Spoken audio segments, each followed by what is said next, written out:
July 31 movie చూడండి. ముఖ్యంగా నా ఇంట్రోకి క్లాప్ చేయండి. അന്ന് രാവിലെ എൻ്റെ ഡയറക്ടർ സാർ എൻ്റെ അമ്മയെ വിളിച്ചിട്ട് പറഞ്ഞു your sun is A very good actor എന്നൊക്കെ പറഞ്ഞ എൻ്റെ ഇമോഷൻ എൻ്റെ ഉള്ളിലുണ്ട്. എനിക്ക് ഡയറക്ടർ സാറിനെ ഭയങ്കര ഇഷ്ടമാണ്, ഭയങ്കര എനിക്ക് ഇഷ്ടമാണ് പുള്ളി. കാരണം പുള്ളി എനിക്കൊരു ഓഡീഷൻ പോലും ചെയ്യാതെ കിങ്ഡം തന്നത് വലിയ കാര്യമാണ്. അത് പുള്ളിയുടെ ഗട്ട്സ് ആണ്. അത് ഒരു തരത്തിൽ നോക്കുമ്പോൾ എൻ്റെ ലക്കുമാണ് അത്.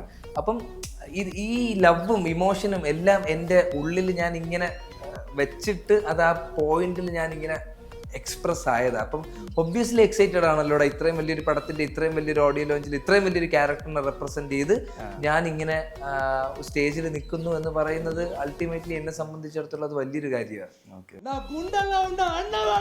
ഈ സ്പീച്ചിന് ഇത്രയും എനർജി വരാൻ കാര്യം എന്താ? സ്പീച്ചിന് എടാ എനർജി എന്ന് പറഞ്ഞാൽ അത്രയും ഓഡിയൻസ് ഉണ്ട്. അവരുടെ എനർജിയൊക്കെ നമുക്ക് കിട്ടും. പിന്നെ അത്രയും വലിയൊരു സ്റ്റേജ്, വിജയ് സാറ്, അനിരുദ്ധ്, ഇവരെല്ലാവരും ഉള്ളൊരു സ്ഥലം. ജീവിതത്തിൽ ആദ്യമായിട്ടാണ് ഇത്ര ഓഡിയൻസിന്റെ ഫ്രണ്ടിൽ ഞാൻ ഇറങ്ങി നിൽക്കുന്നത്. അപ്പം ആ ഒരു എനർജി, ആ എക്സൈറ്റ്മെന്റും